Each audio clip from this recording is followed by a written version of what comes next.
Guys. Quiet. Hoy, dili na, hoy. Hey, mapakog ka, gabi na.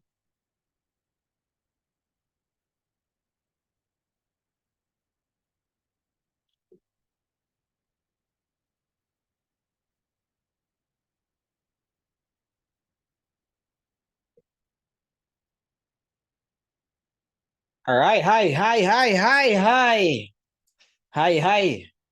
Mayong gabi sa tanan. Okay, I didn't put any title yet because I'm still trying to work things out here, my end. So mayong gabi sa tanan. Good evening. Magandang gabi sa lahat, no? We will be having our webinar again tonight, no? Which oh yeah, I forgot. I have already the title. There you go. It's the topic will be all about fundamental insights to technical analysis, transitioning to both of these essential parts of Forex trading. So just bear with me, guys, while I'm trying to set up the Zoom link here so everybody can join me dito sa Zoom, no? Sama kayo sa Zoom, ha? Pasok tayo sa Zoom, pasok. All right, I'm trying to get in using the Zoom app. And because I'm pretty sure I'm not the one who's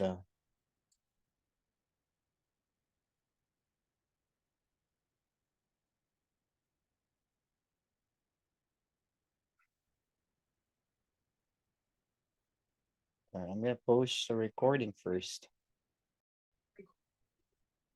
All right, guys, good evening. So tonight, I'll be sharing a little bit of a tips about fundamental and technical analysis insight, no? And paano natin to ginagawa, paano natin kinokolek, and how we prepare if there are incoming news, and then how we translate it to technical analysis. It's not really that a long topic, but I'm making sure that once you've heard and watch this video, I'm pretty sure that you will totally understand how you will be able to save yourself from what? High impact news, right? Because like what happened this early dawn, no? Kaninang umaga, around 2 a.m., yung gold talagang nagwala siya dahil there was an FOMC, no? Ano ba yung FOMC? It's a monetary policy kind of thing that is released by the Federal Fed of US, no? That's hosted by Fed ng America. And of course, by that, we have to understand there's going to be a very high volatility going on or going to happen during that time, since there's a lot of things that will be released and a lot of statement will be released by the governor or the chairman of the Fed, no? What is Fed? Ano ba yung Fed? So these are the agency where United States of America kind of like for me this is their central bank, eh? No, the central bank of United States is the Fed. So this is where they control the interest rates. They set up a monetary policy. They set up the plan on how to support the economic growth. So anything, and they are also the one who collects all the data or financial system programs that is being run by the country of America is being controlled or managed by the federal government. So that's why kaninang umaga super volatile yung market. And what happened? Talagang naging soft yung USD, no, yung DXY, and all of a sudden a lot of investors flock in going to gold dahil nga of the statement, and still no assurance of hearing if there will be a confirmed rate cut, no? Mag-rate cut sa interest, no? Magka-cut sila sa interest rate, pero wala talaga tayong nakuhang firm and clear statement out of that, and they just keep on telling us, or Powell said, just keep on saying that there will be, and like this and like that, inflation is being controlled, under control, or there will be a soft landing. But if you're going to listen to it, if you're going to do a playback on the video, as I have heard after it, the playback, Sabi ko, dobish pala to.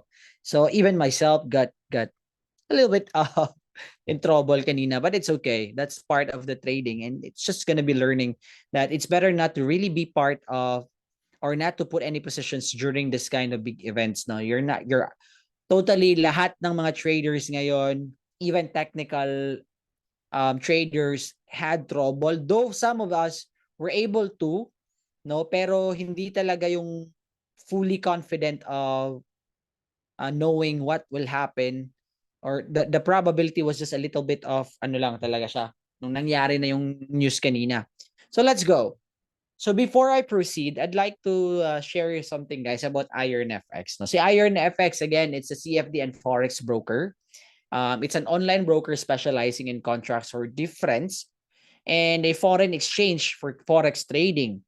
They offer trading on various instruments, including Forex currency, commodities, stocks, indices, and more. It was founded last 2010. The headquarters of IronFX is in Limassol, Cyprus.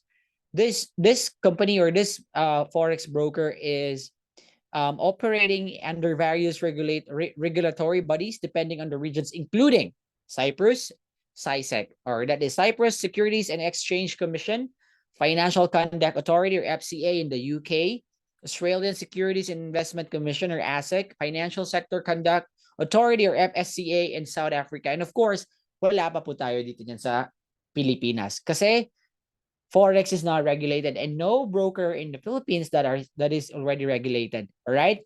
If may alam kayong mga broker na sinasabi nilang registered sila sa SEC, ganito, ganyan, it might not be the broker's name is registered, but it's a different business entity. So be careful with that.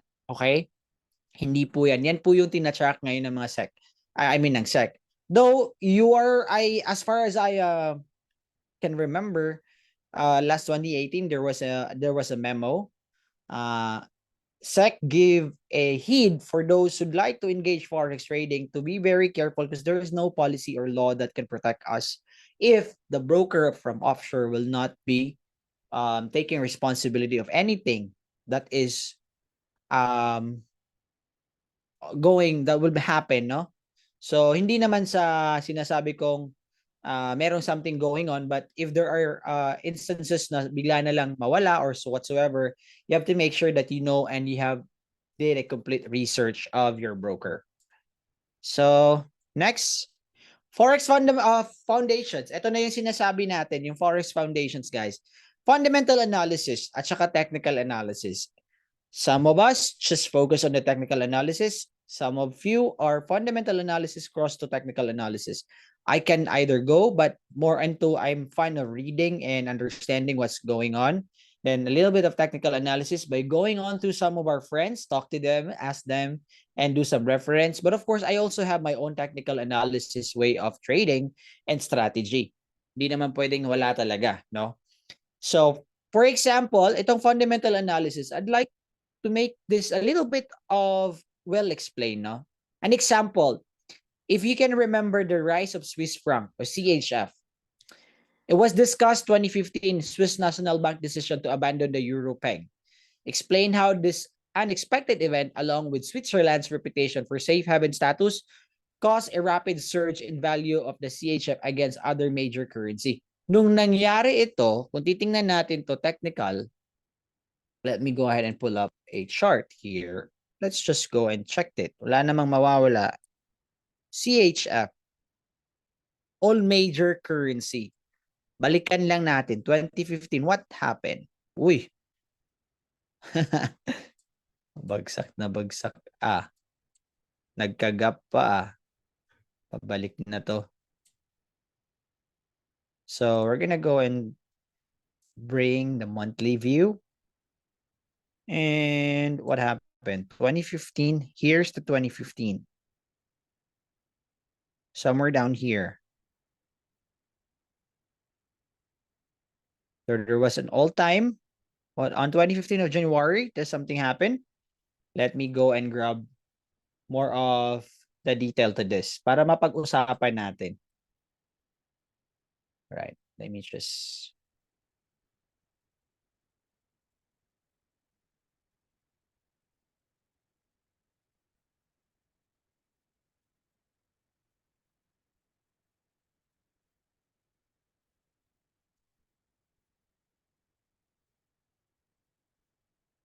Alright, tingnan natin.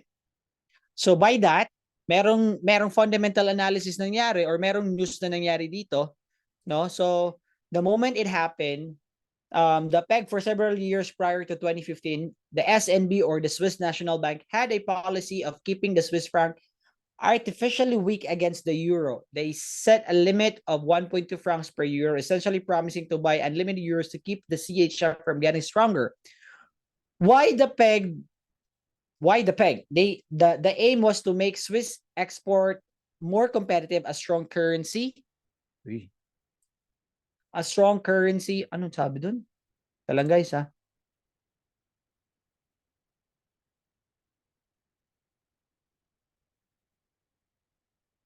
Hold on. Teka lang. Bigyan ko lang sila ng link.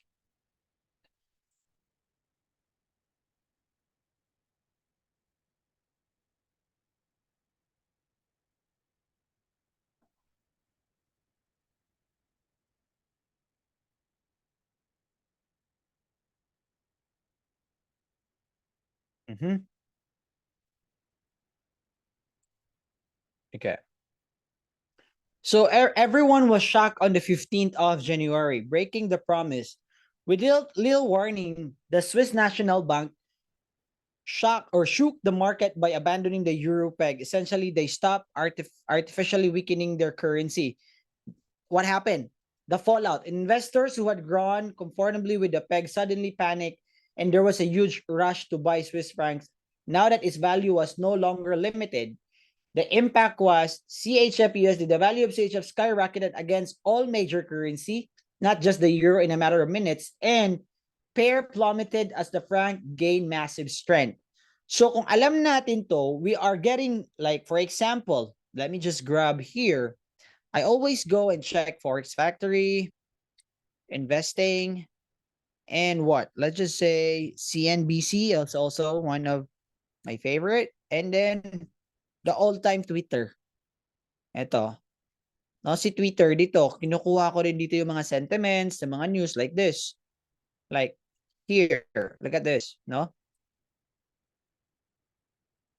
Okay na natin muna si Twitter. Hindi ako nakalagin.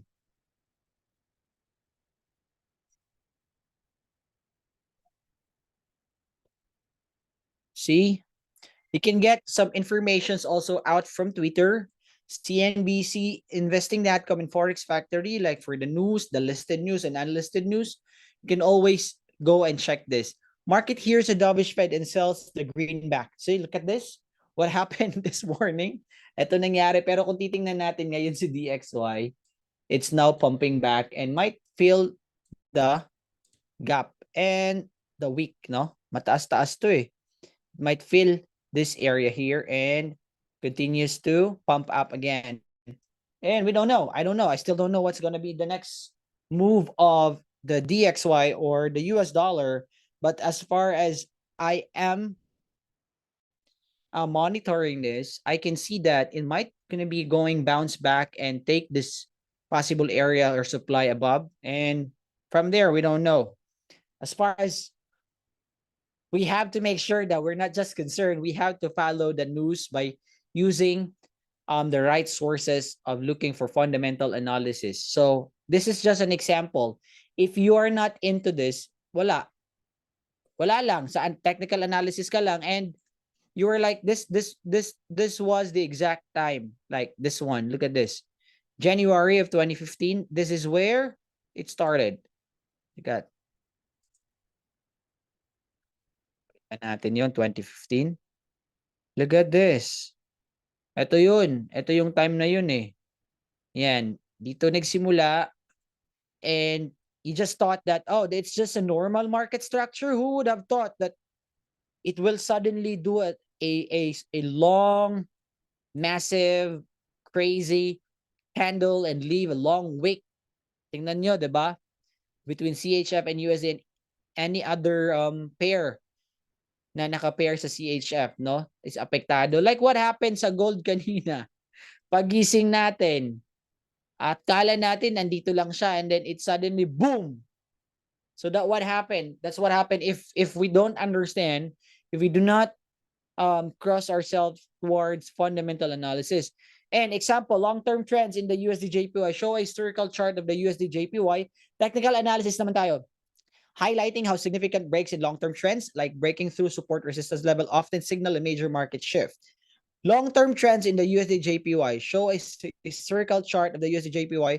Currency pairing highlighting how significant breaks. Tingnan natin yan. Let me just get the exact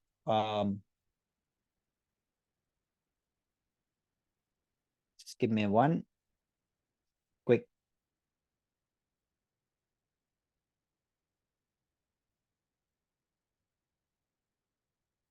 Ayan. Pull up natin yung USD JPY.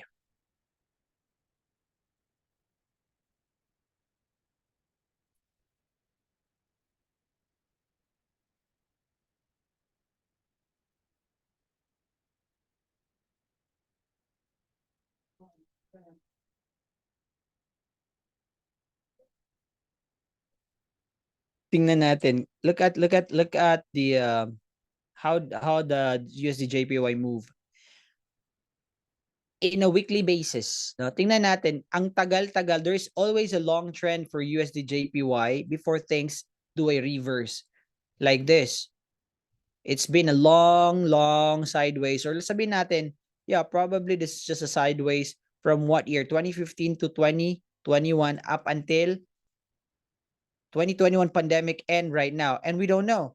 There might be a shift because as far as I am following the news, no, fundamental to technical, I've been seeing a lot of things going on when it comes to interest rate. And hanapin natin yung mga article na yan.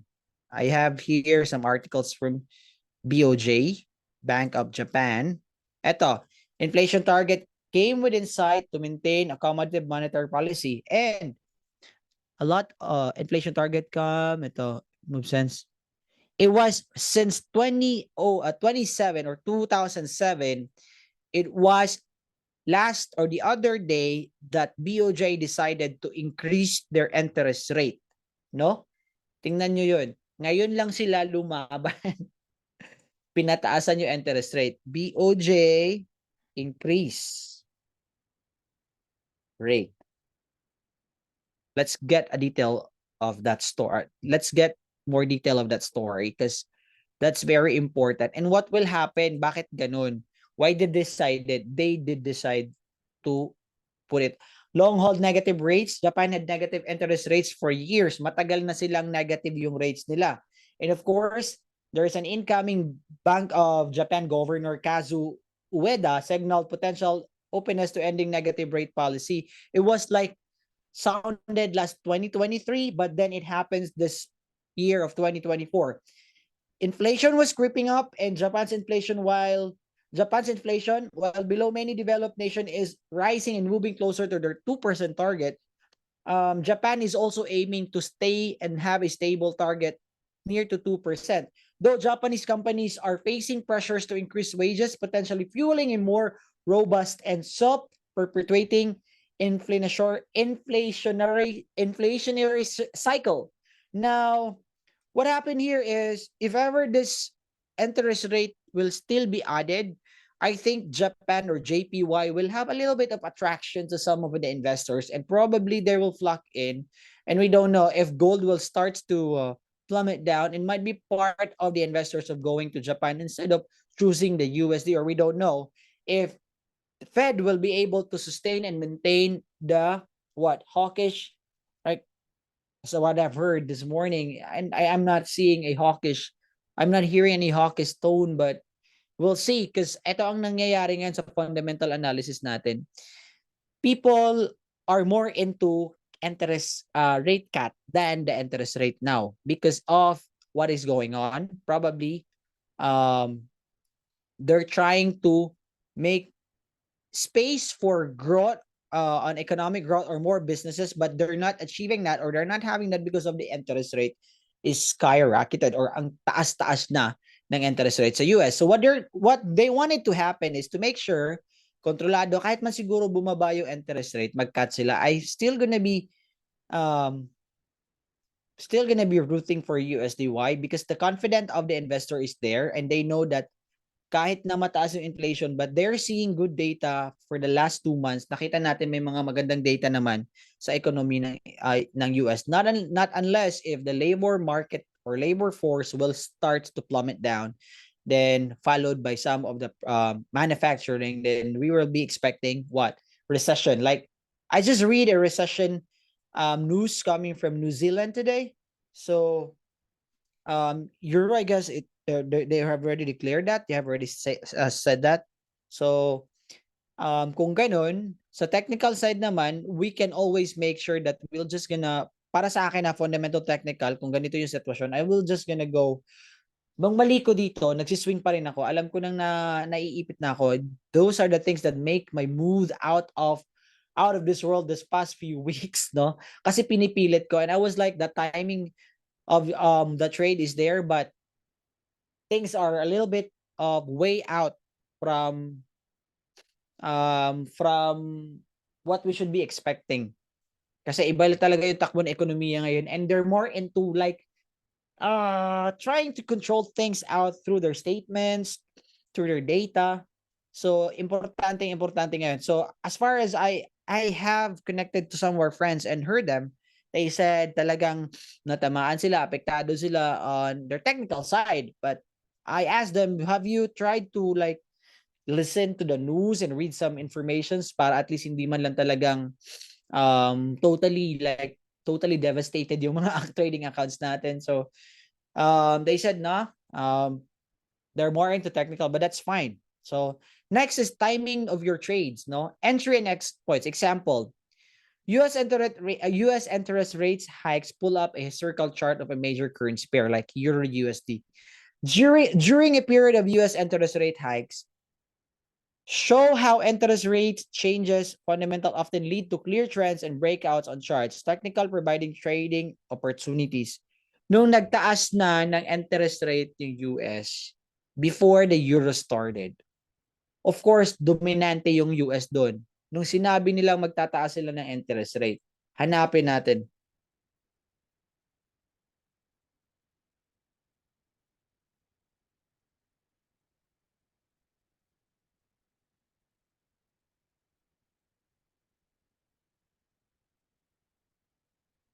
Nung taasan yung interest rate during pandemic period, they were trying to control the inflations. They're trying to make sure that the economy will be stable. So background prior to 2022, they started on March 2022. They added 25 bias points. First hike since 2018. 0.50 on the May, on June, and until December, a total of what? 4.75? Nasa 4.50 and 4.75 range na po yung interest rate. Now, kung titingnan natin sa chart natin, let's go and check our chart. Month of March yung Euro USD on the 2022, hanapin natin.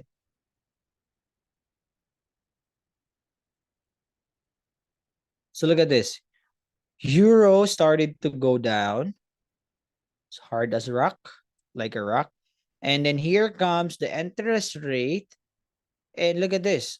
There's a big gap here.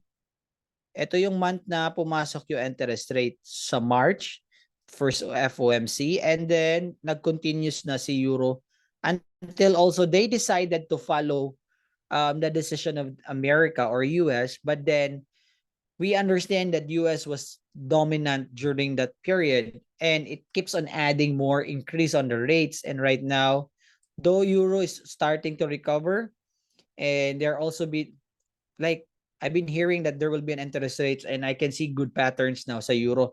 So, as an example, entry and exit points. Alam natin kung we are able to follow the fundamental and the technical cross insights, we can always make sure that if there are some big incoming news, we know where to positions.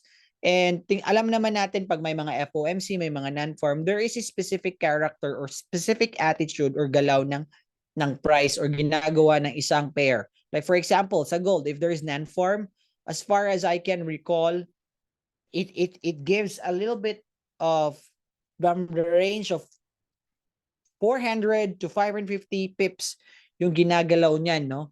Um, pag pag may FOMC and plus those unlisted news. So pag ganun, tina-timing, alam mo na kung saan ka pwedeng mag-entry and saan ka mag-exit, or if you have a breakout strategy, then you can use that, no?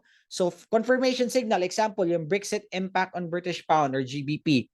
Review how the news around Brexit caused uncertainty for the British pound, leading the volatile price swings. Demonstrate how trades could have watched for chart patterns and use sentiments to confirm potential trading opportunities. Eto, di ko to pwedeng ma-backtest, no? It will take us a lot of time.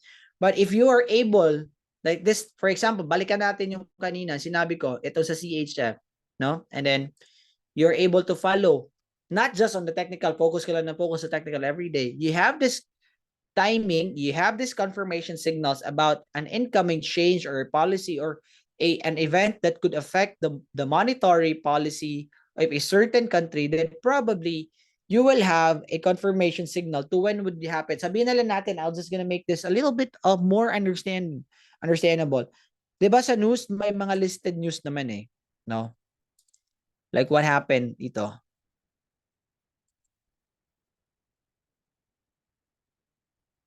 Tingnan nyo to.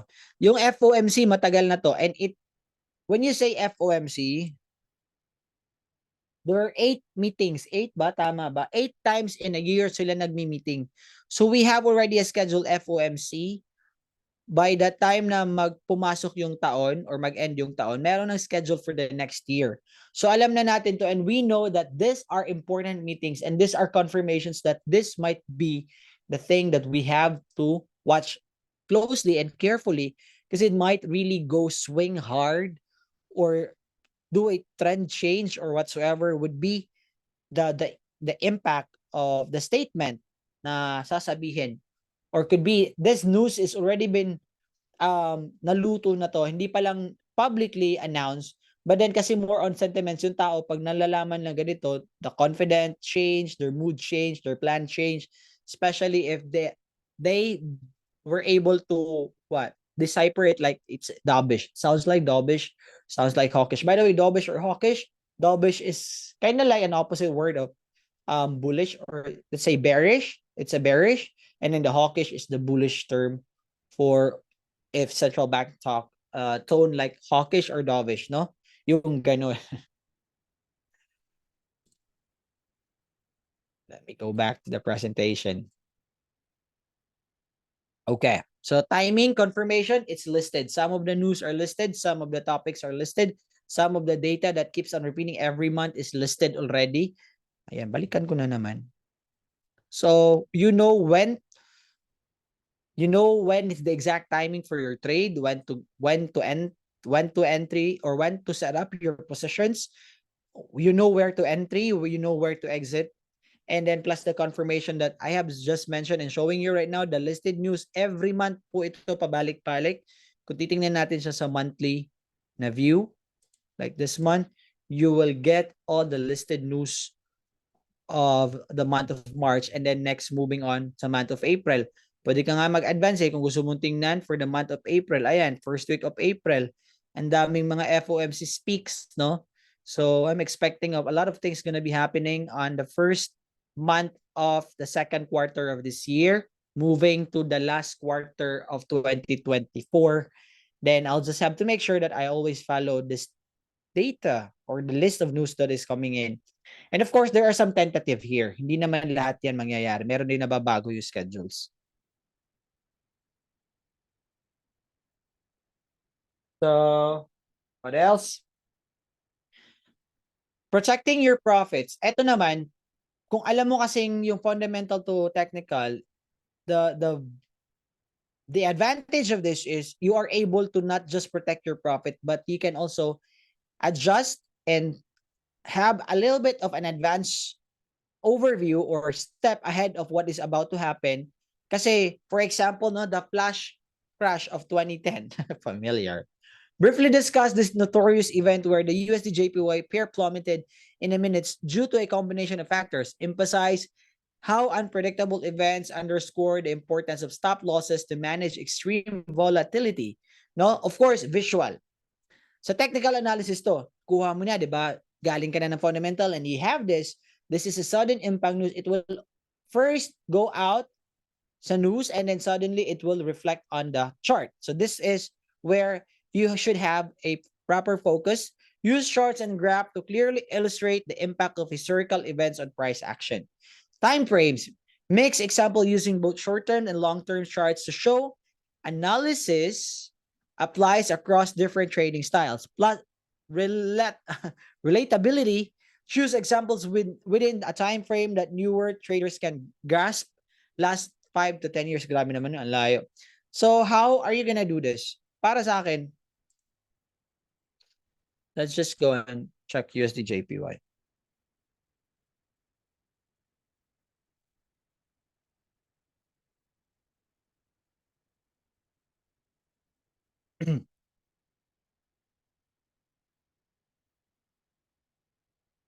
So,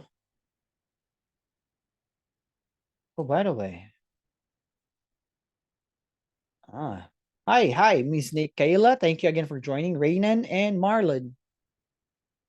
Thank you, guys. Balikan natin to USD JPY. When did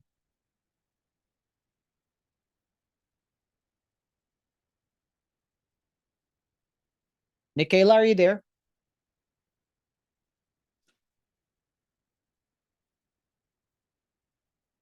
Ayan. Diyan pala si Ma'am Nick Kayla. Are you already trading when the flash crash happened? Were you already trading? Para hindi pa siguro na. Hindi kita marinig.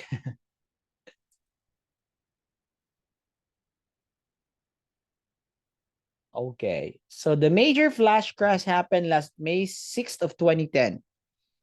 Layo.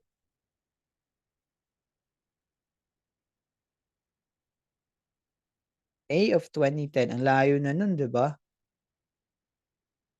Tingnan natin sa daily.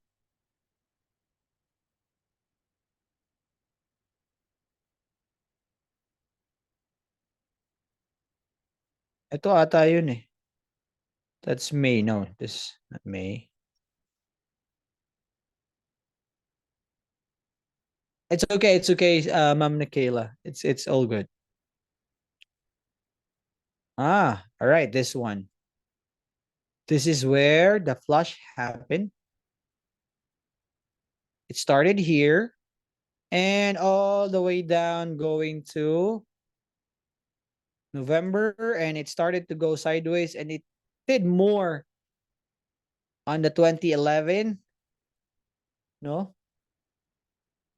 And then there was also a flash crash last 2015 of August, also in China, but this one is what we're looking at. Tala nga. I wanna...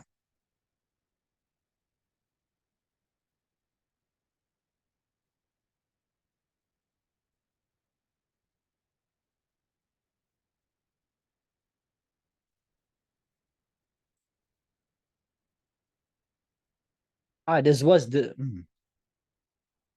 It was in 2019. My bad. Sorry, guys. Wasn't paying attention to the details. Here was it? This January of 2029. I mean 2019. The USD JPY experienced a flash.